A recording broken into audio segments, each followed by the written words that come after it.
예수께서 성전에 들어가사 성전 안에서 매매하는 모든 사람들을 내쫓으시며 돈 바꾸는 사람들의 상과 비둘기 파는 사람들의 의자를 둘러엎으시고 그들에게 이르시되 기록된 바 내 집은 기도하는 집이라 일컬음을 받으리라 하였거늘 너희는 강도의 소굴을 만드는도다. 맹인과 저는 자들이 성전에서 예수께 나오매 고쳐주시니 대제사장들과 서기관들이 예수께서 하시는 이상한 일과 또 성전에서 소리질러 호산나 다윗의 자손이여 하는 어린이들 보고 노하여 예수께 말하되 그들이 하는 말을 듣느냐? 그렇다. 어린아기와 젖먹이들의 입에서 나오는 찬미를 온전하게 하셨나이다 함을 너희가 읽어본 일이 없느냐? 그들을 떠나 성 밖으로 베다니에 가서 거기서 유하시니라. 이른 아침에 성으로 들어오실 때 시장하신지라. 길가에서 한 무화과 나무를 보시고 그리로 가사 잎사귀밖에 아무것도 찾지 못하시고 나무에게 이르시되 이제부터 영원토록 네가 열매를 맺지 못하리라. 무화과 나무가 곧 마른지라. 제자들이 보고 이상히 여겨 무화과 나무가 어찌하여 곧 말랐나이까? 내가 진실로 너희에게 이르노니 만일 너희가 믿음이 있고 의심하지 아니하면 이 무화과 나무에게 된 이런 일만 할 뿐 아니라 이 산더러 들려 바다에 던져지라 하여도 될 것이요 너희가 기도할 때 무엇이든지 믿고 구하는 것은 다 받으리라. 할렐루야. 3월 7일 행복한 아침 묵상입니다. 사랑하는 성도 여러분, 우리가 살고 있는 집은 어떠한 상태에 있으신가요? 깨끗하신가요? 오늘 우리 주시는 말씀은 성전에 대해서 우리에게 말씀하고 계십니다. 성전은 하나님의 임재가 머무시는 장소입니다. 또 조용히 하나님의 말씀을 묵상하고 온 마음과 뜻과 힘을 다하여서 예배하는 곳, 하나님께 예배하는 것, 그곳이 성전입니다. 그런데 그런 성전이 하나님께 예배를 드리는 것이 아닌 아주 시끌벅적한 시장이 되어버렸습니다. 멀리서 예배를 드리러 오는 사람들이 희생 제물이 필요했는데 그 희생 제물을 구매하는 곳이 이 성전 안에서 이루어졌던 것입니다. 그것은 다름 아닌 이 성전을 유지하는 종교 지도자들의 탐욕으로 인해서 만들어진 결과였습니다.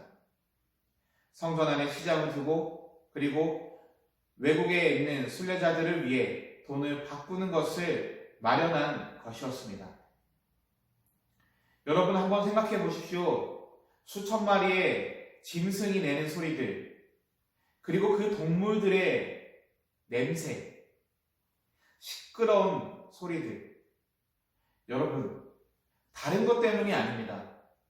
돈에 대한 집착과 탐욕이 하나님의 임재가 머무시는 이 성전을 가장 더러운 곳으로 바꾸어 버렸다는 것입니다. 예수님께서는 이 모습을 보시고 그냥 가만히 있지 않으셨습니다. 예수님께서는 그들에게 어떻게 하셨나요? 매매하는 사람들을 내쫓고 돈 바꾸는 사람들의 상과 비둘기 파는 사람들의 의자를 엎으신 것이었습니다. 여러분, 예수님께서는 이 성전 안의 모습을 보고 화가 나셨던 것이죠. 이런 예수님의 모습을 보고 저는 어떤 생각이 들었냐면, 어렸을 때 저는 빌라의 반지하에 살면서 많은 친구들에게 놀림을 받았고 욕을 먹었었습니다. 그런데 다른 거는 다 참을 수 있지만 저를 욕하고 저를 놀리고 그런 것은 참을 수 있지만 저희 아버지, 어머니, 부모님 그리고 함께 살고 계셨던 할머니를 놀리고 욕하는 것에 대한 것은 참을 수가 없었습니다. 여러분, 우리가 알고 있는 다윗과 골리앗이 싸울 때 골리앗이 어떻게 했었나요? 하나님을 모욕하고 저주하지 않았습니까? 다윗은 그 순간 화가 났었습니다. 아버지는 모욕한 자, 하나님을 모욕한 것을 들었을 때 다윗은 참을 수가 없었던 것이죠. 우리가 잘 알고 있는 사무엘상 17장 45절에 다윗이 블레셋 사람에게 이르되 너는 칼과 창으로 내게 오거니와 나는 만군의 여호와의 이름 곧 네가 모욕하는 이스라엘 군대의 하나님의 이름으로 내게 나아가노라. 여러분, 예수님도 마찬가지였을 겁니다. 하나님 아버지의 성전이 더럽혀진 모습을 보고 화가 나셨던 겁니다. 예배를 받으시는 하나님이 그 예수 그리스도가 바로 그분이셨기 때문입니다. 그리고 예수님이 가르쳐 주시는 것, 성전은 바로 기도하는 집이다라고 분명히 가르쳐 주셨습니다. 고린도전서 3장 16절에 보면 너희는 너희가 하나님의 성전인 것과 하나님의 성령이 너희 안에 계시는 것을 알지 못하느냐. 우리의 몸이 성령님이 거하시는 거룩한 성전이라고 말씀하고 있습니다. 여러분, 우리의 몸, 우리의 성전은 어떻습니까? 정결하신가요? 성령님께서 우리 몸에 거하셔야 하는데 성령님이 거하시지 못할 죄악이 우리 안에 있지 않으신가요? 거짓과 탐욕과 욕심과 음행이 우리 마음속에 우리가 우리의 죄악된 삶을 살고 있지는 않은지 우리의 삶을 되돌아봐야 할 것입니다. 하나님께서는 우리가 머무시는 그 모든 곳이 정결하고 거룩하게 되기를 원하십니다. 그리고 그 정결과 거룩의 시작이 바로 나로부터 시작되기를 원하십니다. 여러분, 우리가 정결하고 거룩하고자 하는 그 능력이 우리 자체에는 없습니다. 그래서 우리가 정말 하나님의 말씀에 순종하기를 원한다면 우리는 예수 그리스도 십자가 보혈 앞으로만 나아가야 합니다.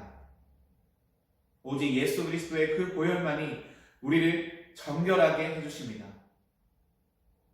예수님께 나올 때 그 보혈을 믿고 나아갈 때 우리는 깨끗해집니다.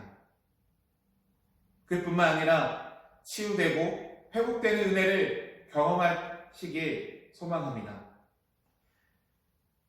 14절에는 앞을 못 보는 자와 저는 자들을 고쳐주심으로 성전이 하나님의 긍휼로 인한 회복의 공간이어야 함을 보여주고 있습니다. 다음날 아침 예수님이 성으로 들어오시다가 잎만 무성한 무화과 나무를 보시고 저주하시니 그 나무가 곧 마른 것을 볼 수 있습니다. 이는 탐욕에 눈먼 종교 지도자들에게 임할 진노를 보여주고 계십니다. 주님은 외적으로 화려한 종교 생활을 기뻐하지 않으십니다.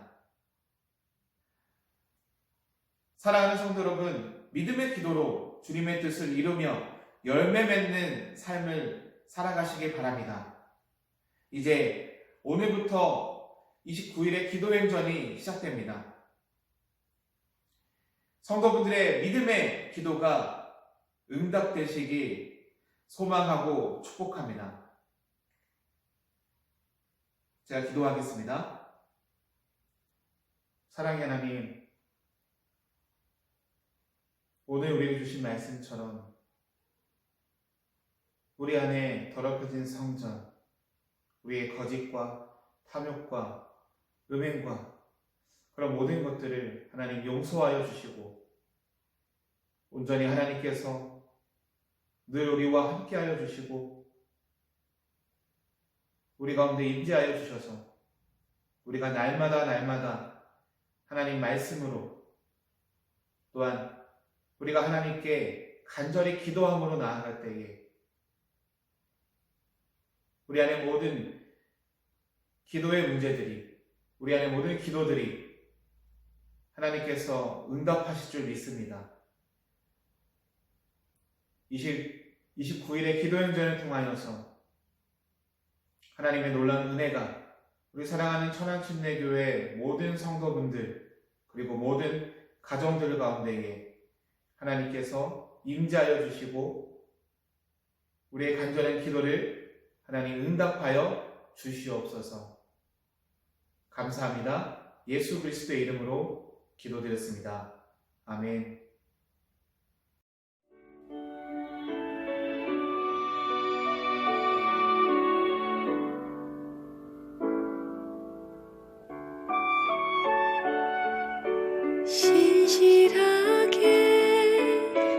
진실하게 거룩하게 살게 하소서.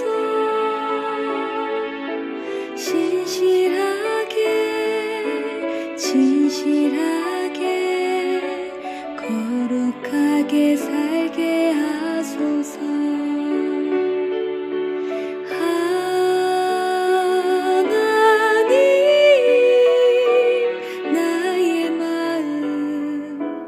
만져주소서. 하나님 나의 영혼 새롭게 하소서.